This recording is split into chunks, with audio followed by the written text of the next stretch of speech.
start the law of equipartition of energy. As I have already told you, for a given available energy of the system, how the energy have been distributed among its different degrees of freedom. Since we have already come to know what are the different degrees of freedom for the various systems, now let me see how the energy is distributed among the different degrees of freedom. This is known as the law of equipartition of energy. Okay.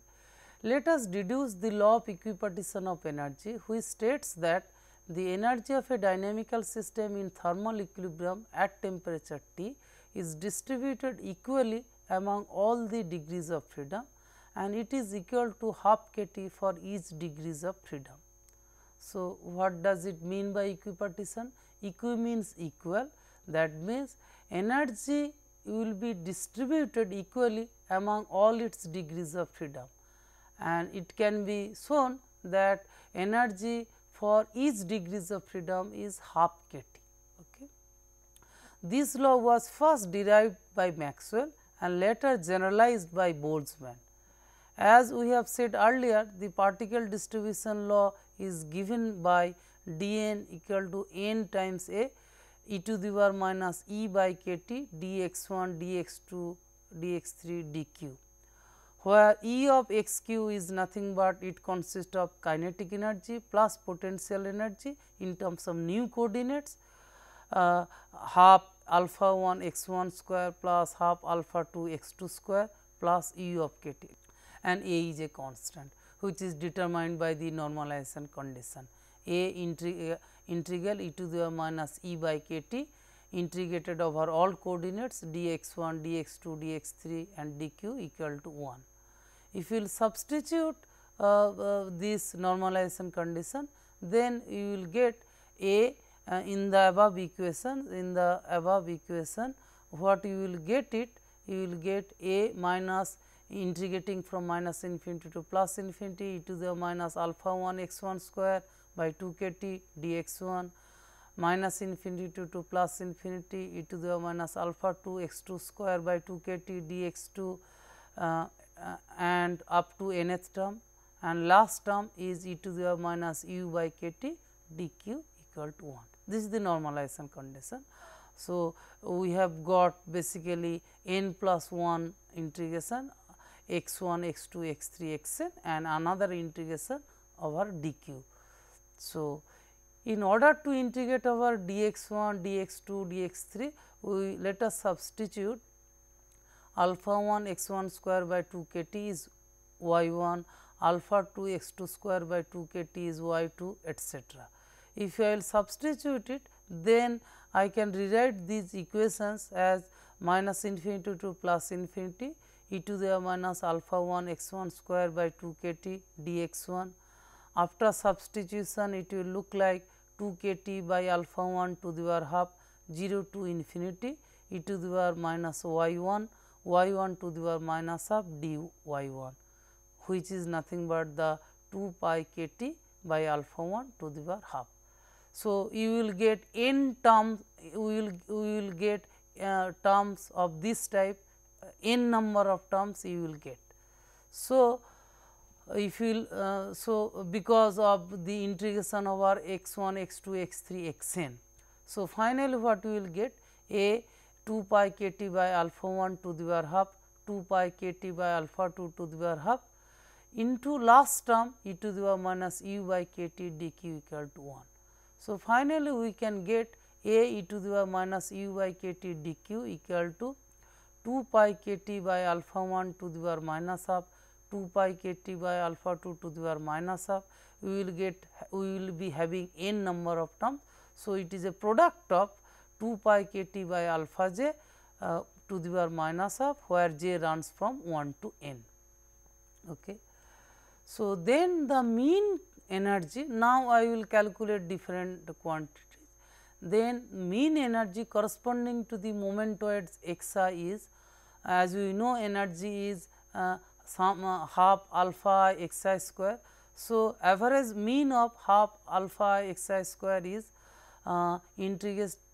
integration half alpha x I square into probability f of x q dx dq.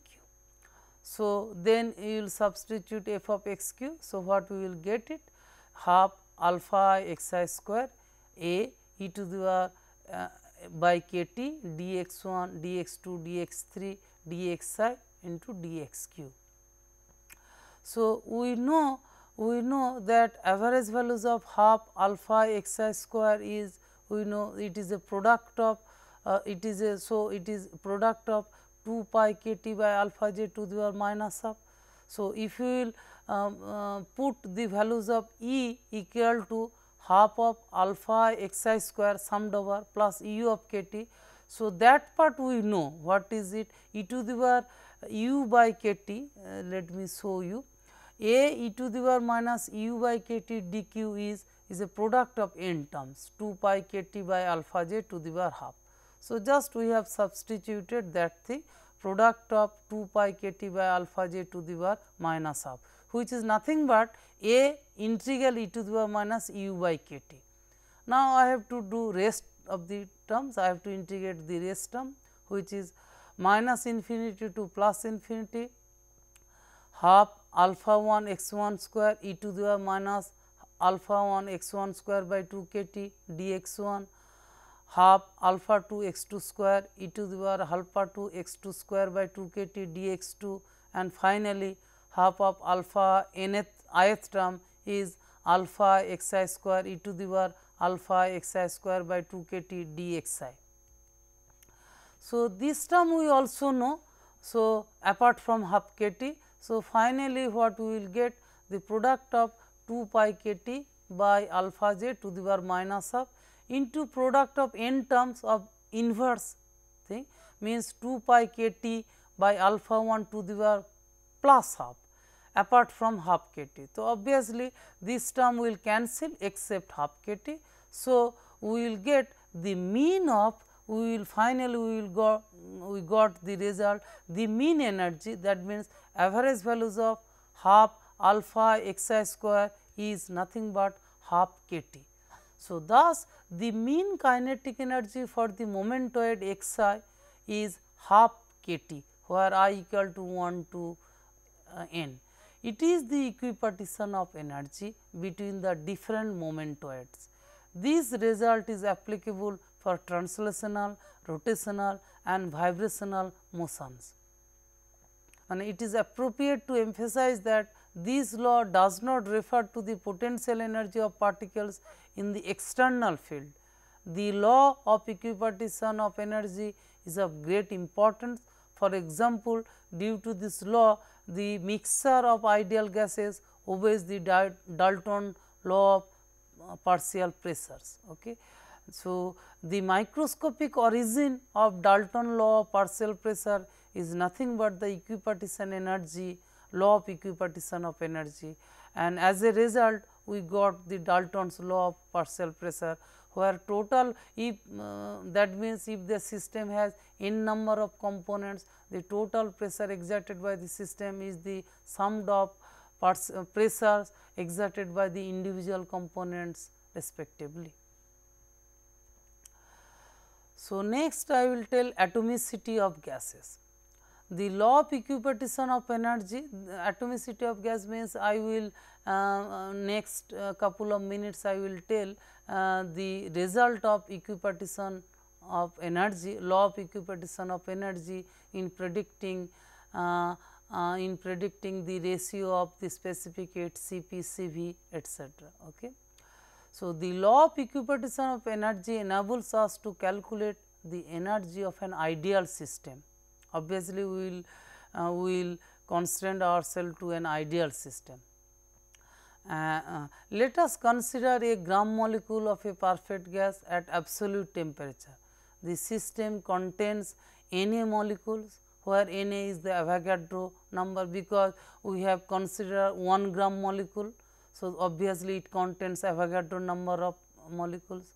If n be the number of degrees of freedom of each molecule, then gas will have small n times capital Na degrees of freedom. Thus, the energy of a gram molecule of a polyatomic gas is number of degrees of freedom into half kT, because per degree of freedom is half kT, total degrees of freedom n times capital N A. So, this times half kT. So, total energy is half small n is the number of degrees of freedom, total molecule is N A times kT. So, the molar specific heat at constant volume is C V is del E by del T at constant V.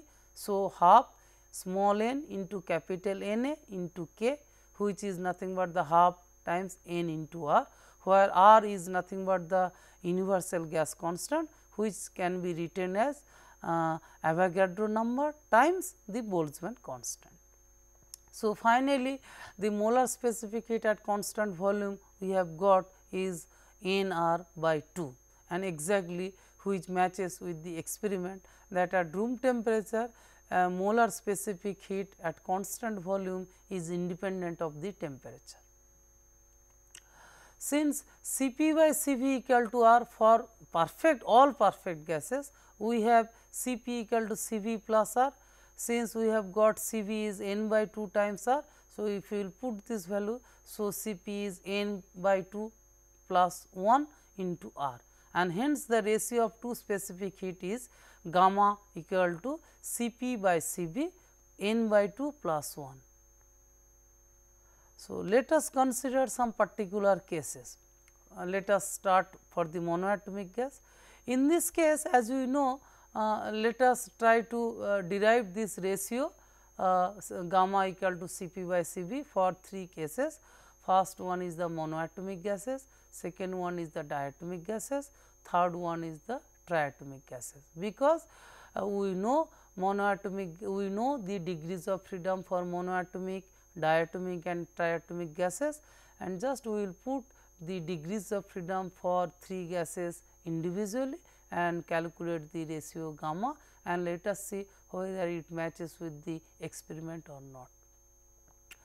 For the monoatomic gases, each molecule has only 3 translational degrees of freedom, and hence n equal to 3.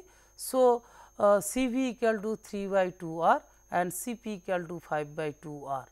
So, the ratio equal to gamma 5 by 3, which is 1.67, which matches with the experiment beautifully. Now, let us come to the diatomic gas. We know for the diatomic gases, it has 5 degrees of freedom, where 3 are the translational degrees of freedom and 2 are the rotational degrees of freedom, provided their interparticle separation are held constant. So, each molecule of a diatomic gas has 5 degrees of freedom, where 3 translational and 2 rotational, thus n equal to 5. Now, if you will put gamma equal to 5 by 2 R, Cv equal to 7 by 2 R, their ratio is 7 by 5, which comes out to be 1.4. It also matches with the experiment beautifully. Triatomic gases.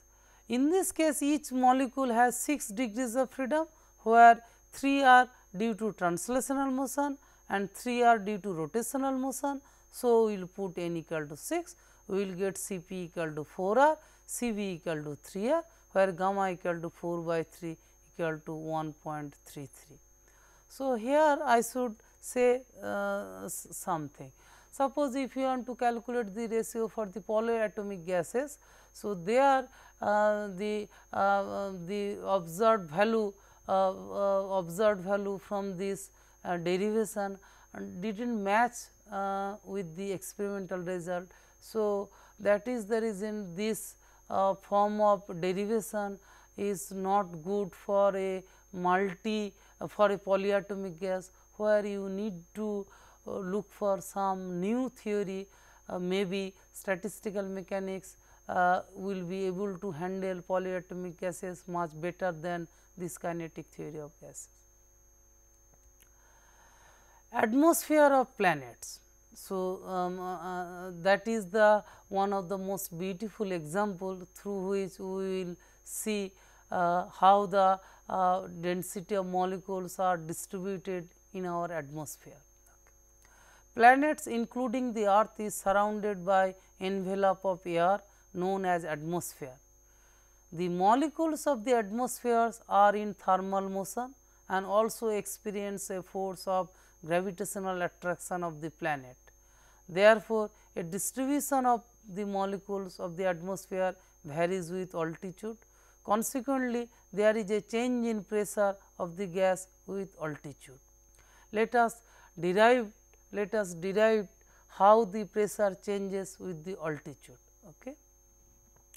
Let the pressure at the altitude h be p. When the altitude changes by dh, the pressure changes by an amount dp, where dp is related to dh by dp equal to minus rho g times dh, where rho is the density of the air and g is the acceleration due to gravity of the planet. If n be the number of molecules per unit volume and m is the mass of the molecule, then rho equal to m times n. Okay.